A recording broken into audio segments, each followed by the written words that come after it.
Alright, what is good, ladies and gentlemen? It is the Master Reviewer back again with another review, and tonight not tonight, it's still daytime by now, but yeah, we are doing a review for Ninjago Season 6 Skybound. Yeah, this is, I'll just say this now, this is my personal favorite season of Ninjago, and on rewatch, I would say that it did not disappoint, and yeah, with that said, we are just gonna get into it, starting off with the well, actually, first, before we begin, I do want to give a sub thanks. Ever since now I'm doing scheduled uploads, is probably going to come a bit later. So at the moment we just hit 59 subscribers, so big thanks for that. But at the time that you're watching this, it may have gone, oh, hopefully it did. But yeah, we're still going to be doing the sub thanks, even if it's going to be coming like probably a week late. But yeah, I'm still going to be doing that. And I'm not really going to be leaving a comment on the newest upload that comes out because I'm just, for the sake of it, because I don't want to have to do that on every upload. I'm going to be giving the sub thanks, but they're going to be coming later than they would have in the past, I would say. So,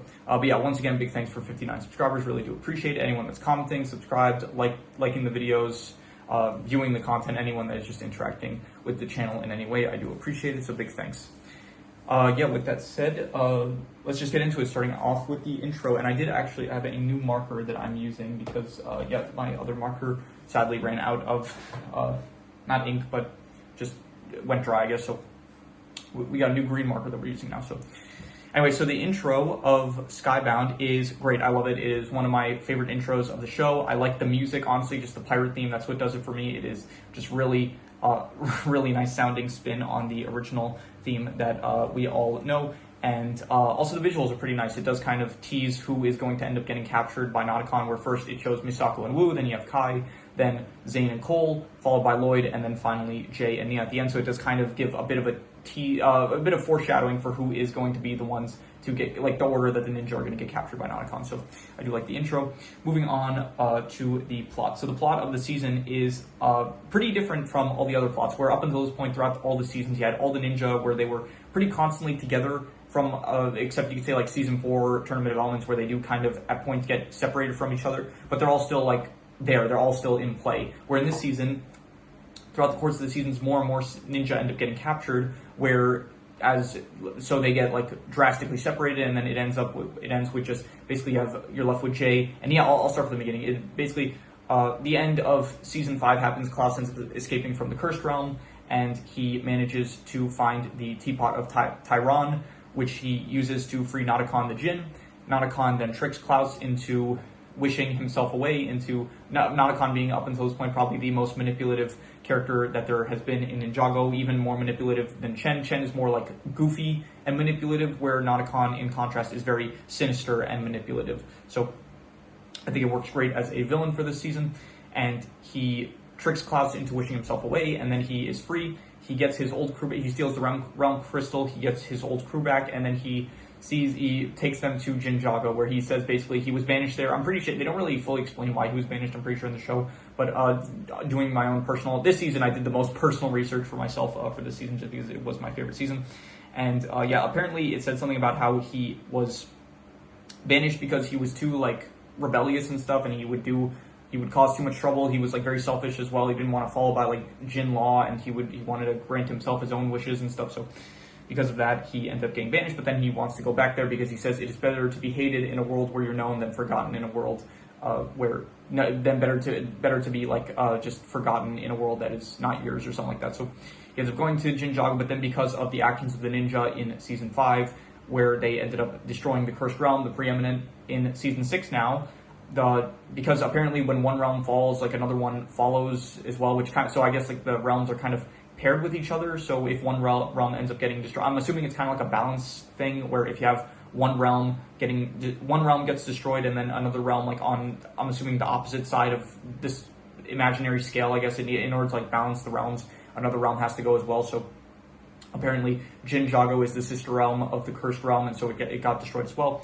And so this basically gives Nauticon the motivation to defeat the ninja. And so yeah, that's his motivation, as well as Nia looks very similar to Dalara, who was Nauticon's love.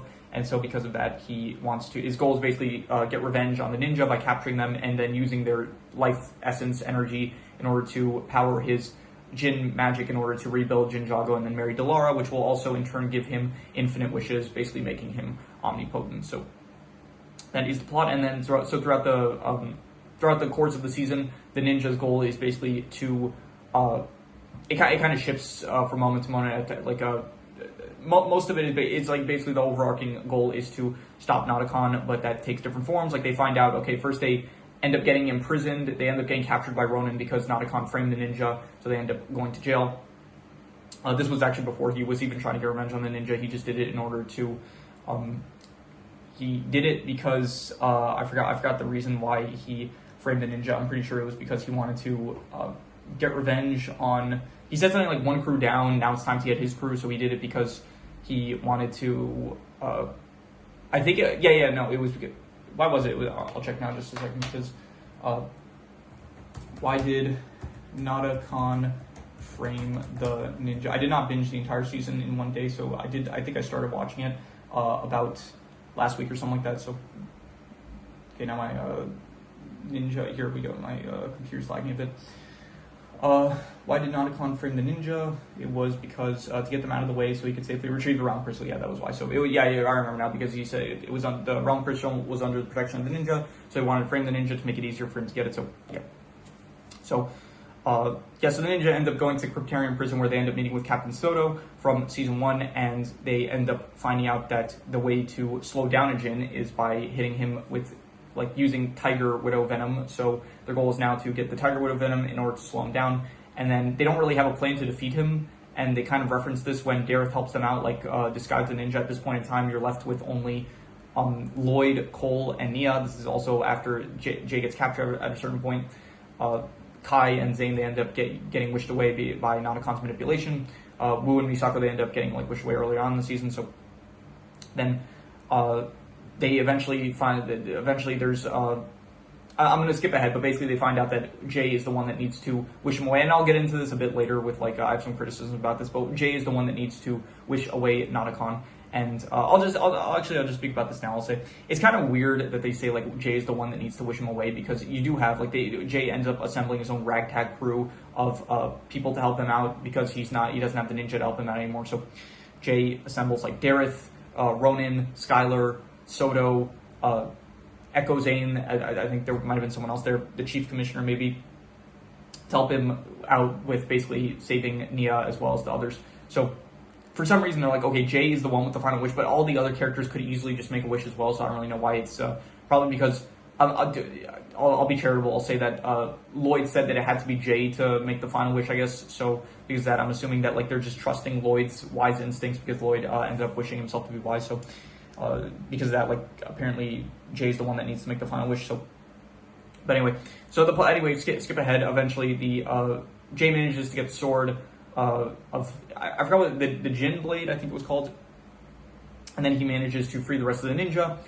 And there were some other people that were also captured by the Jin blade. You also saw Turner from Tournament of Elements, so he was in there apparently. So yeah, I'm assuming Notakon trapped some other elemental masters in order to power his blade at some point. So then the ninja are free, and so their goal is now to basically help Jay make his final wish and save Nia in the process. But at this point, Notakon has infinite wishes because the wedding went through, and so he has infinite wishes on his side. He's all powerful basically. And then, but you do have Flintlock, who I didn't mention up until this point. He was the right-hand man of Notakon, but then he did end up switching sides and join the ninja. He ends up using the Tiger Widow venom in order to slow the ninja down. Not slow the ninja down. He fires his shot.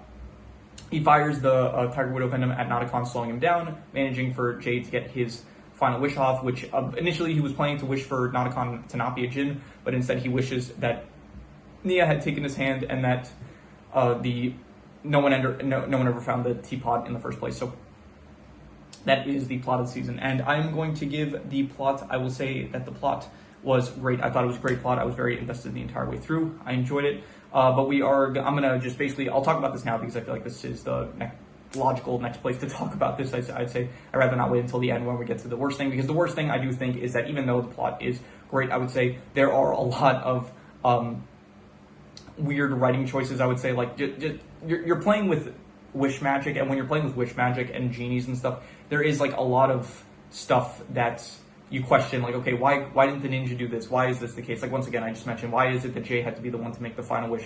Notakon up until this point. He was very manipulative with how he would grant the wishes, and he would like find all these loopholes with the ninja and stuff. But then at the end, it's like he hears Jay say, "I wish that you would have taken my hand."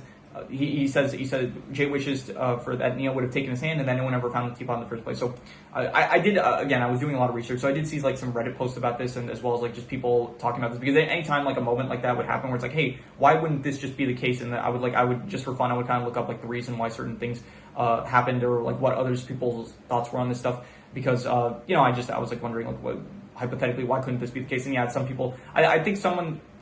So apparently someone pointed out like, hey, didn't he wish for two things at the end? And so I think the first part of the wish, where it's like he wishes Nia would have taken his hand, I think that counts as I think the creators directly stated that counts as wishing for love. So that wish didn't work out, but then even so, Nia did end up anyway taking his hand, and then they end up and then the second part of the wish of them, no one ever found the teapot in the first place. Notakon could have spun that as like being any random teapot. It didn't have to be the teapot of Tyron necessarily. I'm gonna be credible and not be credible. I'm gonna be charitable to the writers and say like, okay, Notakon, he was hit by the Tiger Widow venom, so his mind is like not in its best state, and it's like he's too tired to like really think of a loophole on the spot. So because of that, he knows what Jay's true intentions is, but he's too tired to be able to twist it around. So I'll say that's the case. But there's like a lot of moments where, especially when you're dealing with the Jin, it's like the ninja, like they can be creative, I feel like, and they could beforehand be like, okay, if we end up managing to come up with the chance, like let's have a list of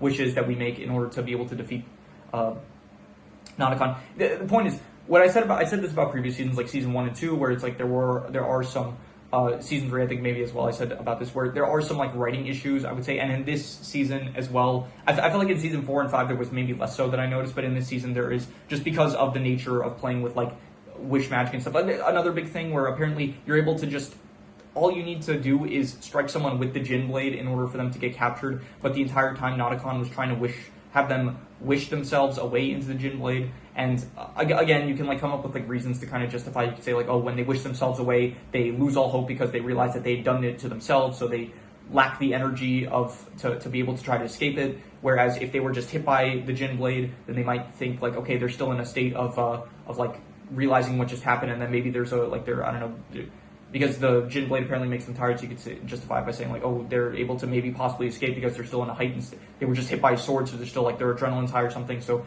they would be able to not get as tired and then maybe escape the Jin blade, something like that. So but yeah, there's just like a lot of things you could say like, hey, why is like we're establishing stuff that doesn't really make sense.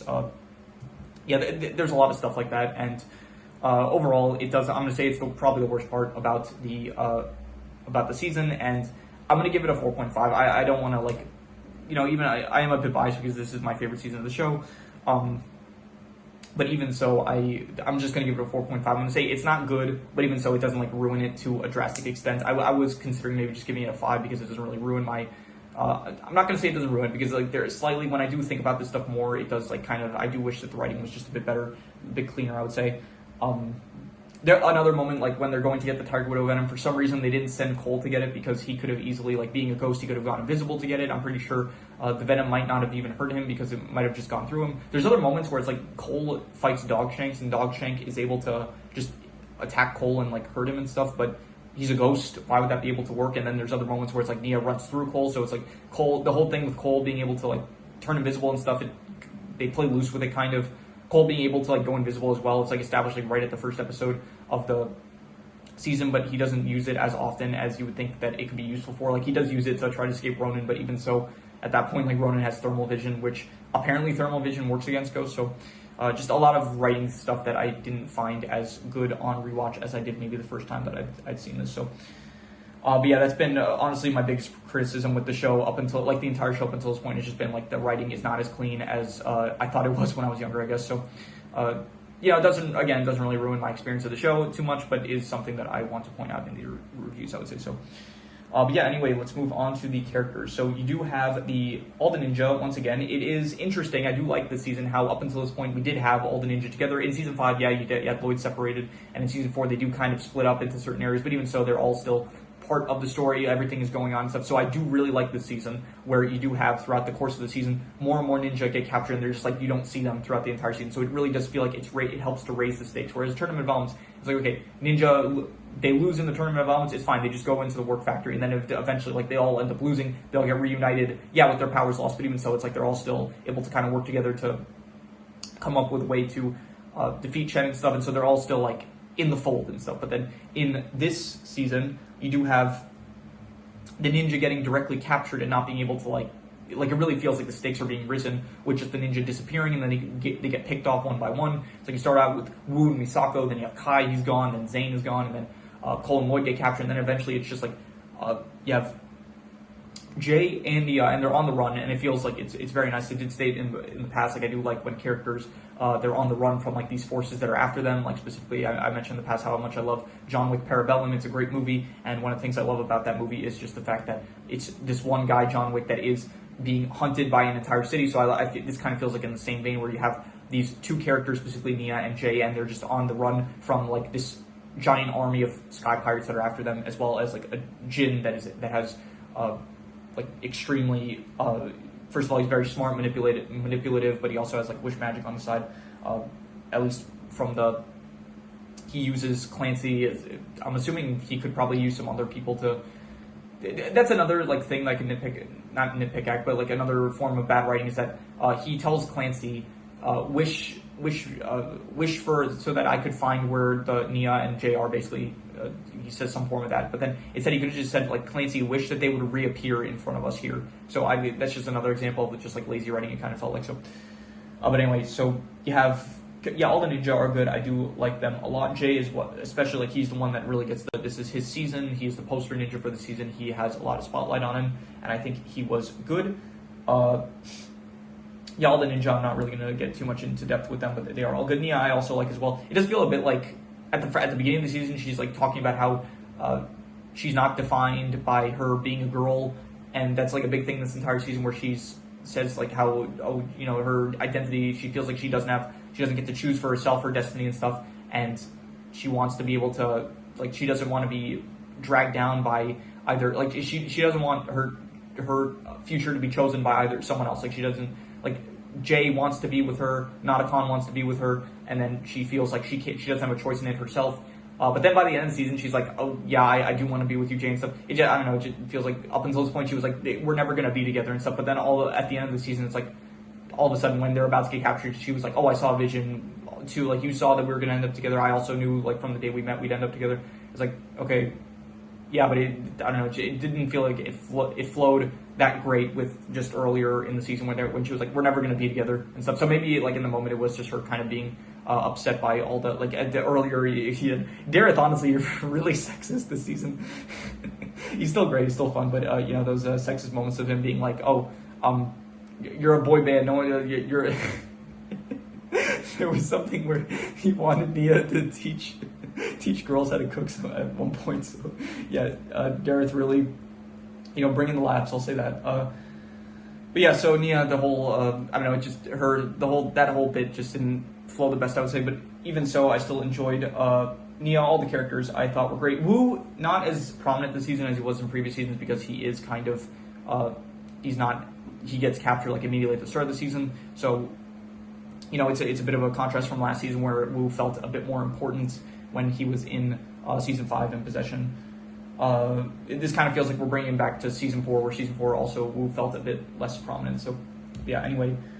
Natakan, great villain, absolutely great villain. I think up until this point, like, we had, we had Garmadon, menacing, Garmadon the Overlord, menacing. Yeah, then you had Scales and Pythor, who they were, like, kind of starter villains. You had, what else? Then you had the Overlord Rebooted, once again, kind of a menacing villain. Then you have Shen, who is, I said, goofy, but manipulative. Then you have Moro, who's a very personal villain, which I thought was very good. And now you have Natakan, who is a manipulative, menacing villain. So I think that, honestly, yeah, the villains in this show are fantastic. I'm pretty sure, like, almost all the villains up until this point in the show, all the villains have been great so far, and Natakan is just another great one. I think, just him being a Jin in general, the witch stuff. I think the witch aspects of this season, I'll get into that a bit later, but I think that just him being able to, his manipulativeness, along with the wishes that he grants and stuff, it is all very cool, and I think that he is a great villain. He feels menacing, and so another great villain, I would say. Pixel's in this a bit, not too much, I would say, but, the moments that we have with Pixel, I think, are good. Flintlock, he is a good first mate. I do like Flintlock's character, as well as all the crew of Misfortune's Keep, Doubloon, Dogshank, Clancy, Squiffy and Bucko. It's kind of weird because there is the Tales of Misfortune's Keep, which I also did watch. It kind of just gives the backstory for the crew of Misfortune Keep, and it's kind of weird because it's like there is one for Squiffy and Bucko, but then in the actual season itself, it shows like these two guys that are like that want to join Nonacon's crew, and then Nonacon basically tells them that you'll be Squiffy and you'll be Bucko, something like that. So it is a bit continuity-wise, it doesn't really make sense. So I guess you could assume that Misfortunes Keep those. You could assume, I guess, that those are not canon, but then you do have Clancy basically telling Jay about the crew at one point in the show, where he basically says like. He speaks about some of the backstories where he says, I forgot what he said. He said at the very least, he said Doubloon, like Doubloon tried to steal from Notacon, and then Notacon made him part of the crew, and then made him really two-faced.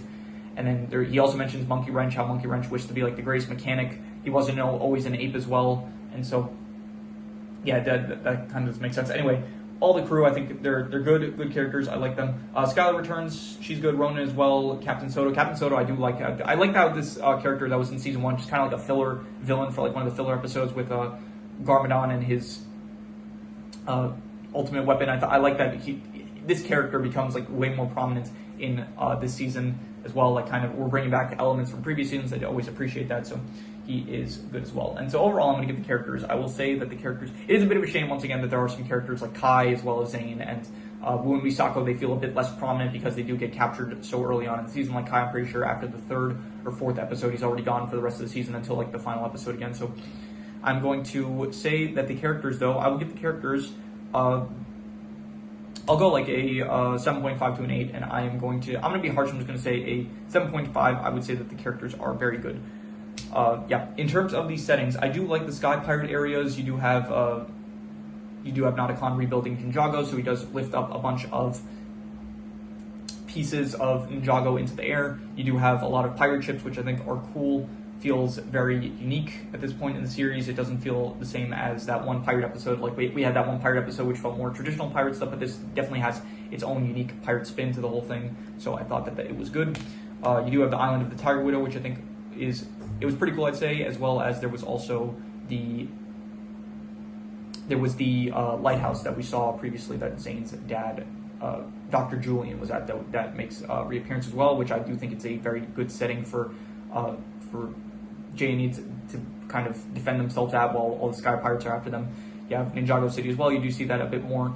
And you do have a bit of Styx as well, which is nice. So I'm going to say the settings, they're not as good as last season. I do think that position had some more nicer, it had some nicer kind of areas to it, but I do think that this season definitely has some good areas. So I'm going to say that these settings are, I will say a 7 out of 10. I'm going to say that the settings were pretty good, I would say.